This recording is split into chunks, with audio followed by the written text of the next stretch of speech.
You want to hear something wild?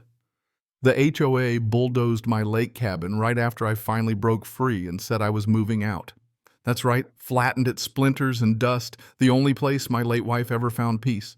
And there's Linda Crawford, the HOA president, standing there with this little smirk like she just solved world hunger, calling my home a safety hazard. But and I know this wasn't about rules, not even close. This was pure revenge, one last power trip, because she couldn't stand losing control over me.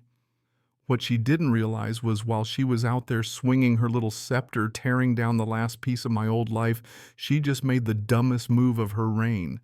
Because the whole time I'd been quietly buying up the very ground her kingdom stood on. I'm not kidding. So go ahead, drop a comment and tell me where you're watching from, because you're about to see how you bring down a tyrant in a golf cart. And if you believe nobody with a clipboard should get to rule over folks like that, hit subscribe, because you're not going to want to miss how her little empire came crashing down around her ears. You know that last summer at the lake, it was so quiet you could almost hear your own heartbeat. The kind of stillness that only exists right before dawn, with the loons calling out across the water and the fog just barely lifting off the cove. I built that cabin myself right after I got out of the service. Didn't have a lot, but it had a big stone fireplace, a porch swing looking over the water, and enough space for 2 people to feel safe. That cabin, well, it was where Sarah, my wife, finally got to breathe easy before the cancer took her.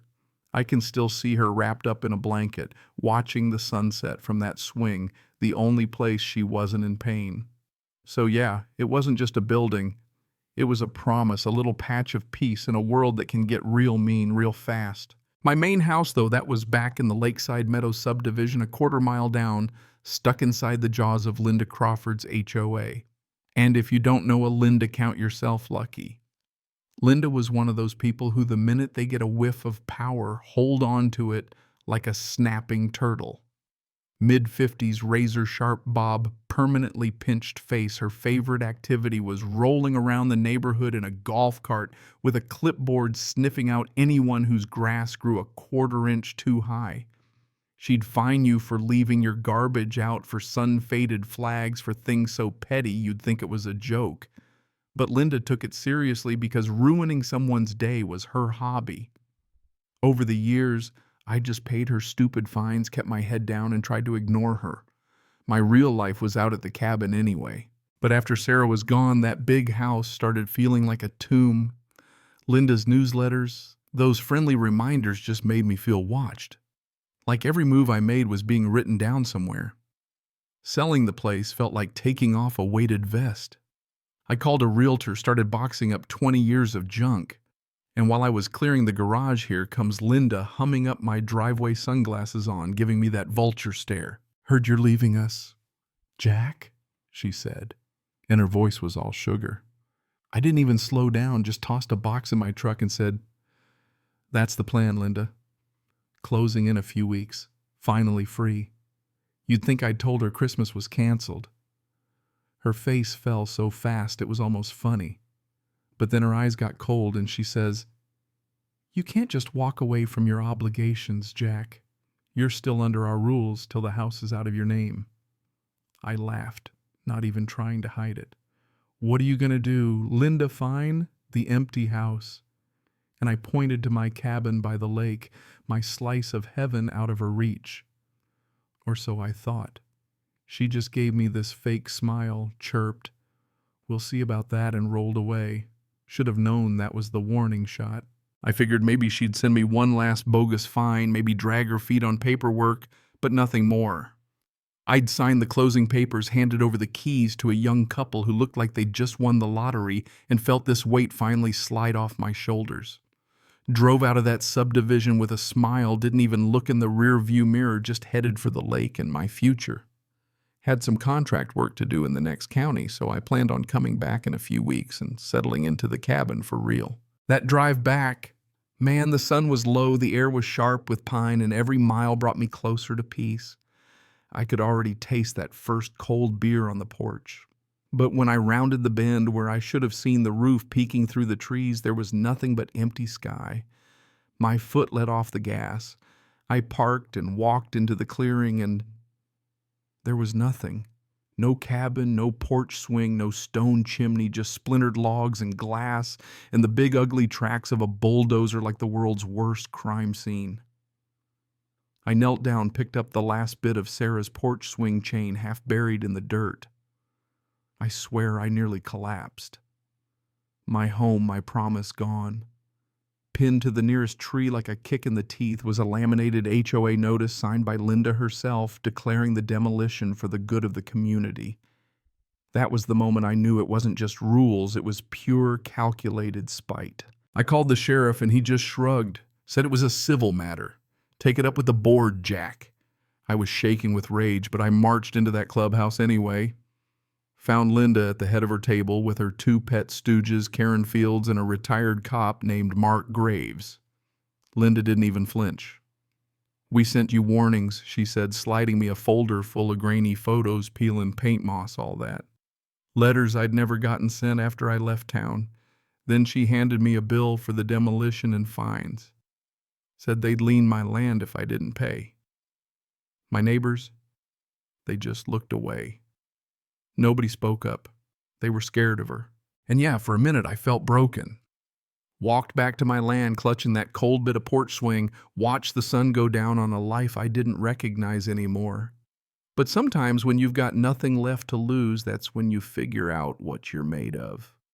Tommy Hayes, my old neighbor, showed up a few days later with coffee. Sat on the tailgate beside me and just said, "She's been bleeding this place dry for years, Jack. You got nothing left to lose, so whatever you do, I've got your back." That was all it took.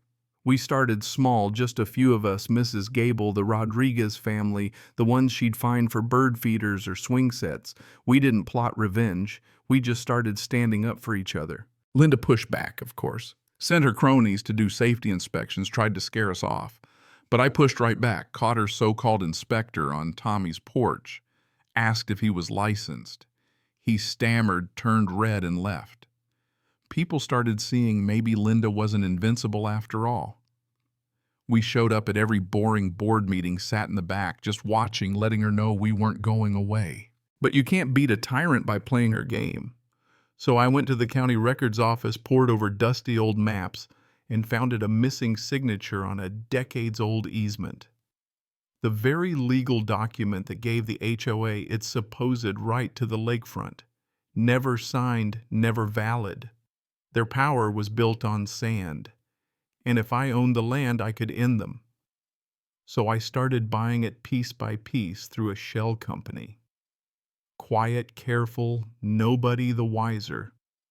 Traded favors, called in old debts, bought up every strip of woods and old access road I could get my hands on until suddenly the HOA was boxed in.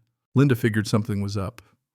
At the next HOA meeting, she accused me by name of vandalism, of spreading lies, trying to turn the neighborhood against her. People looked away. For a moment, I felt utterly alone, like maybe Maggie, my daughter, had been right.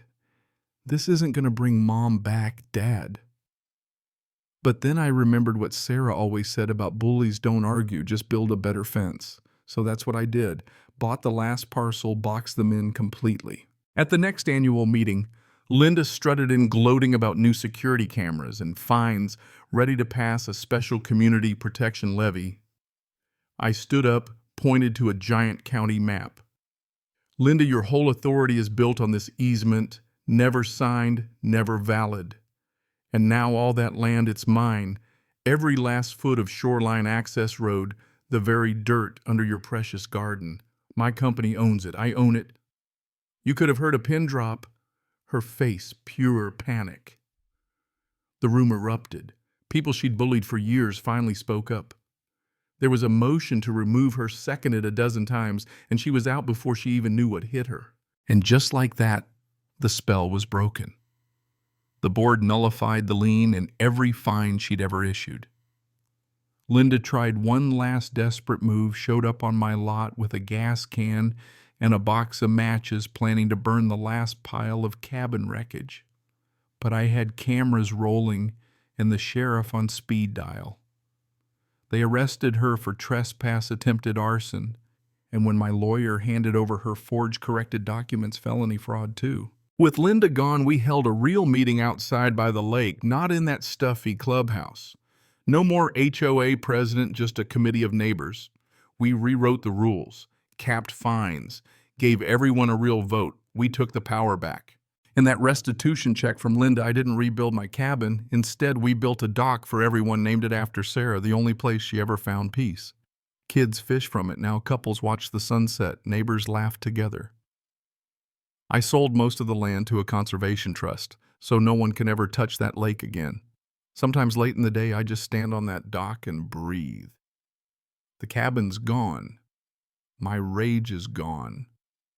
But what grew in their place, friendship, real community, a little piece of justice, well, that's worth more than any house. Now tell me, after all this, where do you draw the line between right and wrong? When does standing up to a bully become your duty?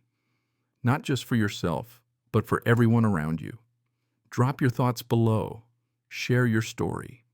Because in the end, justice is something we have to build together piece by piece, even if it takes tearing down a whole rotten kingdom to get there.